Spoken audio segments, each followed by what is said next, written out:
Now there's a sentence you thought you'd never hear. Galadon can't possibly lose an attack. Is this real life?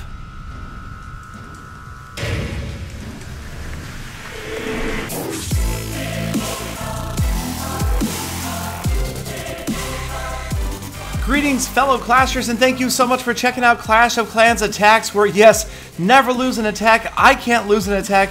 You couldn't lose an attack if you're using this army, just about. And dragons right now so overpowered, at least until the Town Hall 11 update comes out. This seems like by far the most powerful attacking army composition for consistent 1- and 2-star wins when trophy hunting, and, well, while not really a 3-star clan war strategy, it is consistently 2-starring these anti-3-star bases. And so we're going to look at some of the attacks right now and talk a little bit about how overpowered these dragons are. I am seeing more and more people switching to this style of attack, not only in my clan, but a lot of defenses that we're seeing at Titan level are coming from this style of attack as well. Because like I've spoken about before, not only is it grabbing 2-star wins and a lot of trophy hunting attacks, but it's almost a certainty, almost a guaranteed 1-star win, even if you just blindly drop them down. Now I have gone from deploying the dragons in a corner and trying to funnel them to deploying them along a line, one of the sides of the base,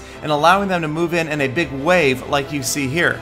And really, the one determining factor that makes sure that this is not going to be a loss isn't so much troop deployment. You just kind of spread them out in a line. It's not worrying about Inferno Tower settings. Single multi doesn't really matter. Archer Queen placement, even the air sweepers don't seem to interfere that much. It really comes down to the rage spell placement. Now I'm bringing in 3 rage spells, and by spreading them out and predicting where those dragons are pathing, grabbing as many as you can, I like to call it the no dragon left behind program, as you try to rage every possible dragon with those rage spells, saving the 3rd one for more deeply inside the base.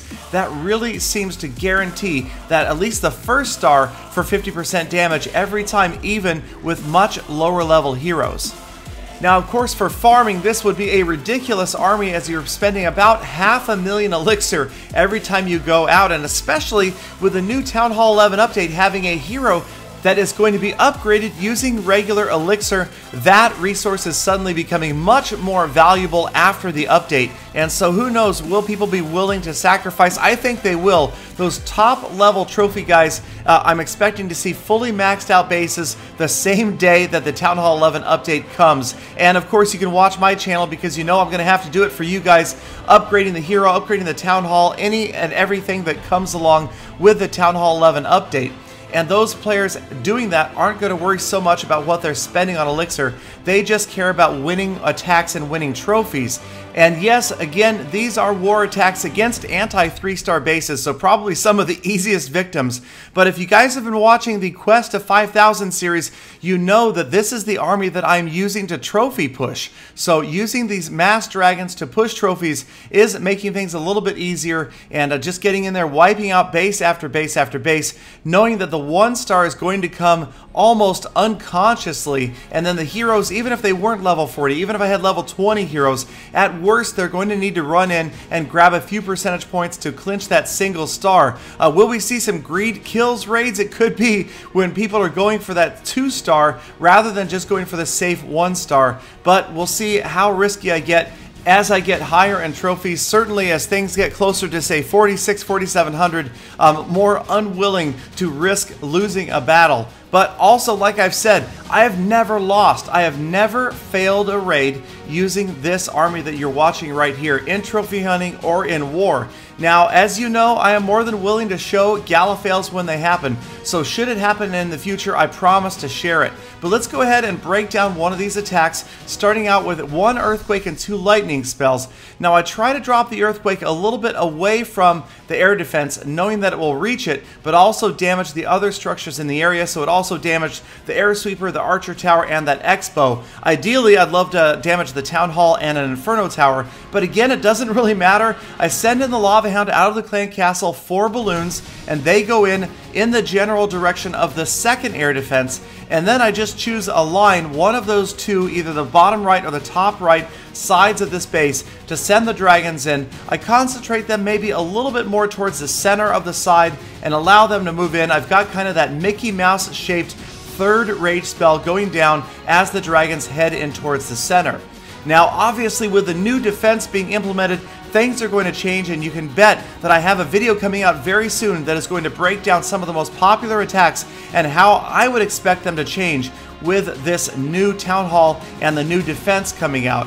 But as you can see here, the first star for 50%, the second star for the Town Hall, and now I've dropped in the heroes, just going for maximum damage because, again, these are fully maxed out bases and they are set up in anti 3-star, so it really makes pretty much no sense to try a 3-star attack strategy on these bases. Now, had either one of those qualifying factors not been there, you could try a different attack strategy, and again, I've got videos coming out talking about that. Lower level Town Hall 10s with Mass Golem and Wizard are certainly 3-starable. Certain base designs with Mass Witch or the Queen King Healer combo also 3-starable, but for today, just walking in with my Dragon army, stomping these bases, walking away with 2 stars and 70 or 80% damage. So there you have it, what I feel is by far the most overpowered attack strategy in the game as it stands right now. I will let you know if I ever lose. In the meantime, I hope you never lose. Check out my other videos, like, comment, and subscribe for daily Clash of Clans content. And of course, I hope to see you back here tomorrow for more full attacks.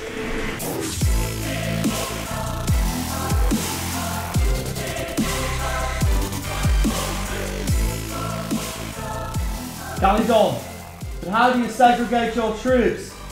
What is a dragon anyway? Male or female?